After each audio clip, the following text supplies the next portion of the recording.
Well, hey there.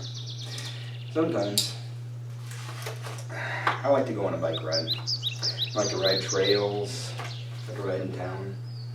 And sometimes when you're riding, somewhere, I like to get out my phone and I like to see, how fast I'm going. I like to see, where I'm going. I like to kind of get a map of where I've been, see how far I've gone.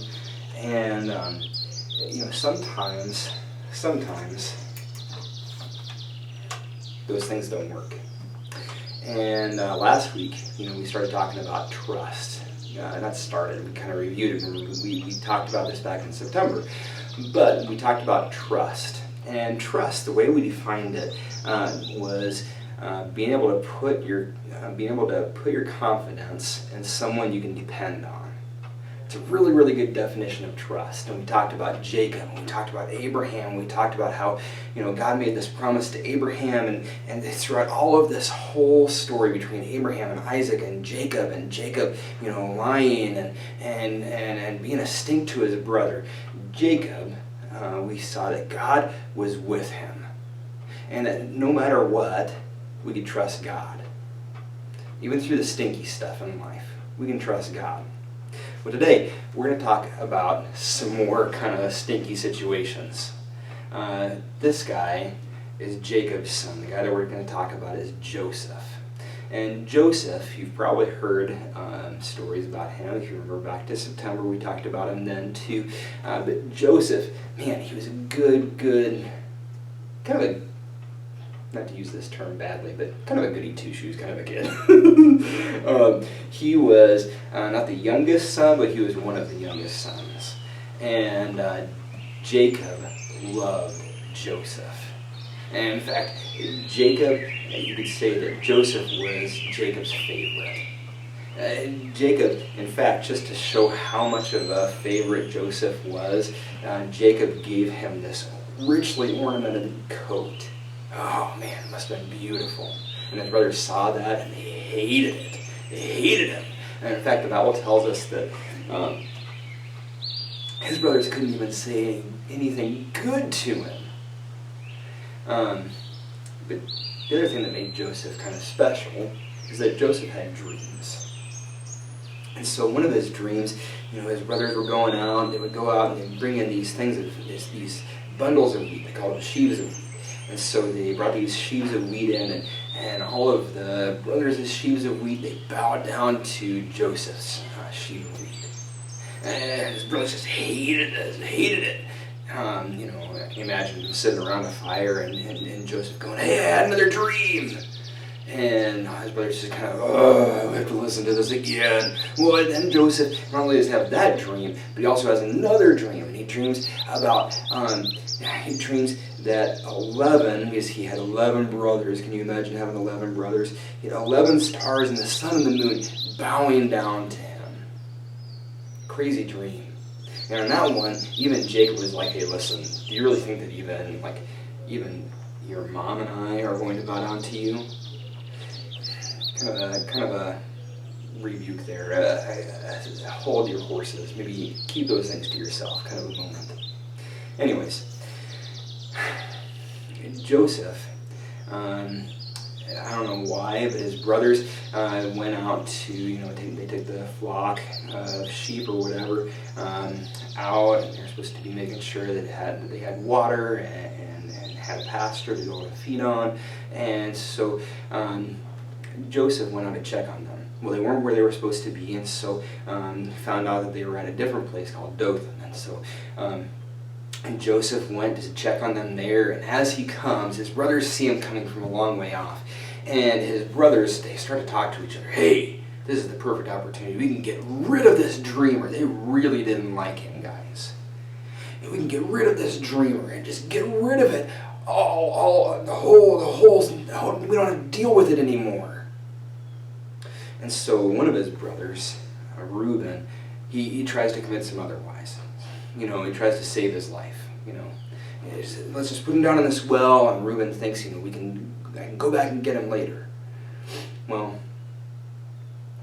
what happens is Joseph comes, They get him, they put him down in this well, they take his coat, they smear some blood on it, and so that they can lie to Jacob that Joseph is dead, and they're celebrating all of that, and Reuben must have been off checking on the sheep, and the other brothers, they see this caravan of camels and traders coming, and they start to think to themselves, why don't we make some money off of this? Why don't we sell him instead of killing him, instead of leaving him here in the well? How about we sell him to these guys, and we'll let them take care of the problem for us. We'll never have to see him again. And so that's what they do.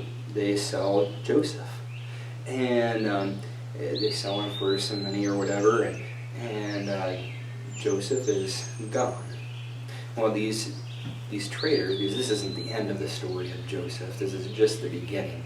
These traders, they take him, they go to Egypt, and they sell Joseph to this guy named Potiphar. And we'll hear more about Potiphar next week.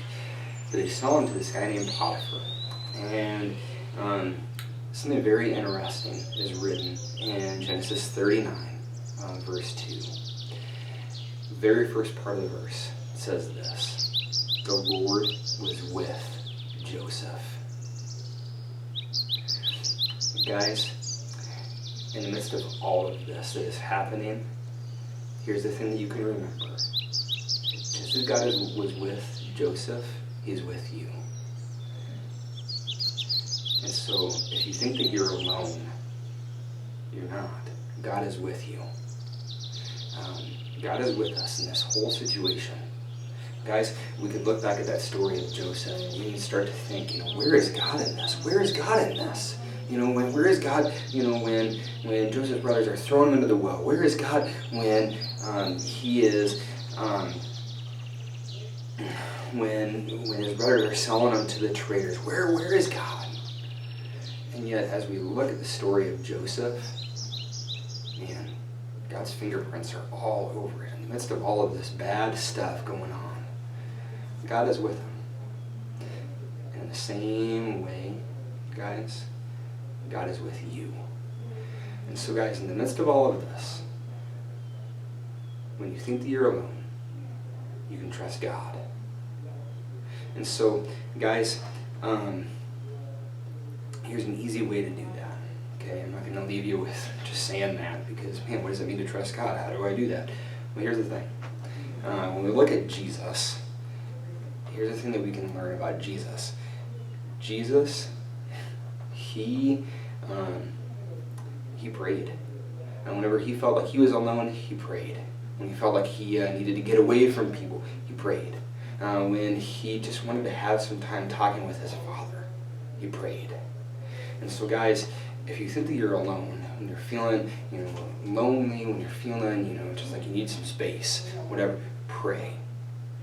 And all that has to look like is, dear Lord, I'm lonely right now, but I know you say that you're here with me, and so, Lord, I just want to say hi. I want to talk with you. And you just talk with God about what you're feeling, what you're thinking. More than that, guys, if you're feeling lonely, talk to your parents. If you're feeling like you're stressed, just talk about it. Ask questions. Don't just kind of settle back and just think that it's going to go away. Talk about it. And pray. And so, guys, on that note, I'm going to pray, and then we'll be done. Dear Lord, I thank you for this day. I thank you for these kids. Lord, I ask that you would be with them and help them to continue to learn about you and learn about trust. Lord, I ask that we can trust you, all of us, that we can trust you no matter what. Lord, I ask that you would help us to help remind us that we are not alone. And so, Lord, I ask this all in your name. Amen. All right, let me get back on that trail.